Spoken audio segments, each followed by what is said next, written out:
श्रीमन नारायण गुरुजी, जी। दंडवत प्रणाम। गुरुजी, क्या धर्म की रक्षा के लिए अधर्म करना पड़े तो क्या वो सही है? बिल्कुल सही है। दरअसल कल गुरुजी आप कह रहे थे कि एक नवविवाहित जोड़ा आया था, उनकी जब भी दाढ़ी सफ़ेद होने लगेगी तब आप आइएगा तो हम एक ज्ञान देंगे। मेरी दाढ़ी भी गुरुजी सफ़ेद हो रही है, शादी को भी 5 साल हो गए हैं।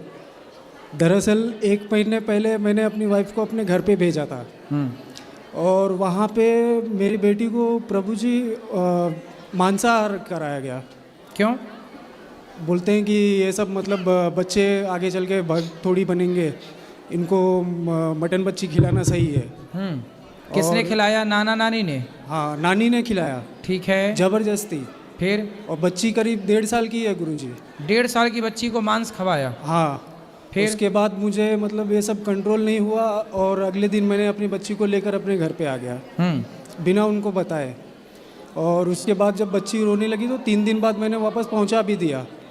फिर उसके बाद ये बवाल कुछ ज़्यादा बढ़ते गया। उनका मतलब हर 1-2 महीने में कोई ना कोई ऐसा इशू आ जाता है और वहाँ पे तो पत्नी आपके पास नहीं रहती? अब रहती थी, लेकिन कोई बोले कि 2 दिन के लिए मुझे पेपर साइन करने जाना है और उनका ज़मीन बेचना था, तो इसकी वजह तो फिर इसके बाद पत्नी आई नहीं? नहीं, तब से नहीं है। कितने महीने हो? कितना टाइम हो गया? 1.5 महीने पहले गुरुजी। 1.5 महीने से पत्नी घर नहीं आई? नहीं, मैं गया था लाने के लिए। फिर? लेकिन वहाँ पे जाने के बाद यही सब शुरू हो गया। उसके बाद ये बवाल हो गया गुरुजी।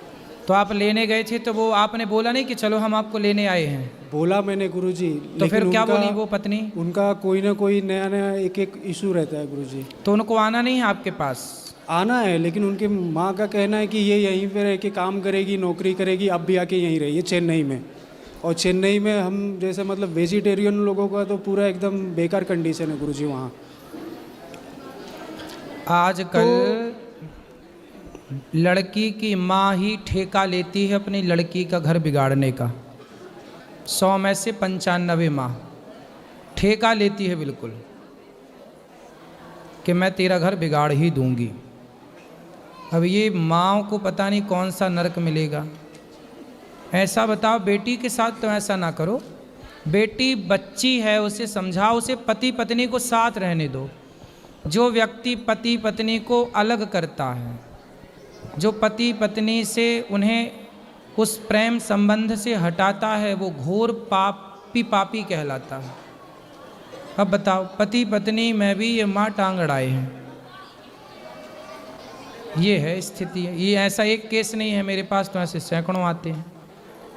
मतलब कुल मिला के बेटी की माँ नहीं चाहती कि बेटी का घर बढ़िया बसे। कुछ बेटियों की माँ, 90% बेटियों की माँ तो बिल्कुल बिगाड़ ही देती हैं।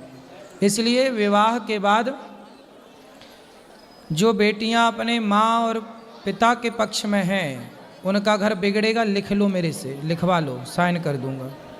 इसलिए जब विवाह किया है तो पति में समर्पण हो। अब बताओ, पति लेने गया और पत्नी नहीं आई, माँ कहती है कि यहीं रहो घर जमाई बन के। अब बताओ यहाँ कौन गलत है? आप लोग बताओ। पति गलत है कि पत्नी गलत है कि वो माँ गलत है बेटी की जो कह रही है कि नहीं मैं नहीं जाने दूंगी?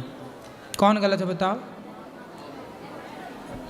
और इनका कहना है कि मतलब जो भी मेरे पिताजी की जो प्रॉपर्टी है या जो भी सब कुछ है, हम दोनों के नाम पे हो, पति पत्नी, यानी मेरी पत्नी और मेरे नाम पे। मैं बोला ये चीज़ तो अभी ये हो नहीं सकती क्योंकि मैं इतना कौन बोलता है ऐसा? ये उनकी माँ बोलती हैं। माँ बोलती है कि सारा अपना धन दौलत मेरी बेटी के नाम कर दो, मेरे और आप अपने नाम। हाँ, दोनों जन के नाम होना चाहिए। मैं बोला ये तो मेरे अभी शादी के कितना टाइम हुआ? शादी होके गुरुजी अभी 4 साल हुए हैं। 4 साल में ही माँ पूरा जमीन जायदाद कब्जा करना चाह रही है। और इनका कहना है कि जो ये सब पूजा पाठ होता है सब कुछ नहीं है। हाँ, तो और फिर ये सब बेटी और ये सब लोग को नहीं करना चाहिए। मैं बोला आप लोग जो धर्म पालन कर रहे हो वो करिए, लेकिन मेरे घर में ये सब नहीं बन सकता। पहले हम खाना बनाते हैं, भोग लगाते हैं, प्रसाद समझ के फिर उसको खाते हैं। बिल्कुल यही है सही। इनको इससे प्रॉब्लम है। अब देखो, भगवान करे आपका घर बस जाए, हम तो यही प्रार्थना करते हैं। कभी वो मिलेंगी तो ले आना, सासू माँ को समझाएंगे उनको। और गुरुजी आपका जो कथा प्रवचन है ये दोनों माँ बेटी घर पे सुनते हैं, आपको डेली सुनते हैं। सुनते फिर भी अक्ल नहीं आ रही है? हाँ, वो डेली सुनते हैं आपको। फिर भी अक्कल नहीं आ रही है। अब ये वाली बात सुनवाना, अक्कल आएगी। सासू माँ तुम्हारी घोर नरक जाएगी, एकदम नाली का कीड़ा और बनेगी, यदि उसने अपनी बेटी का घर तोड़वाया तो। लेके आऊँगा गुरुजी। क्या नाम है तुम्हारी सास का? विमला। विमला मैया, बहू को भेज दो बेटी को, वरना यमराज ऐसी मार लगाएंगे उल्टा लटका के मिर्ची का धुआं। बहुत बहुत धन्यवाद गुरुजी। ज़्यादा होशियार ना बनो। गुरुजी राधे राधे। जी आपके चरणों में मेरा कोटि कोटि प्रणाम। खुश रहिए। गुरुजी मेरा एक सवाल था आपसे कि जी।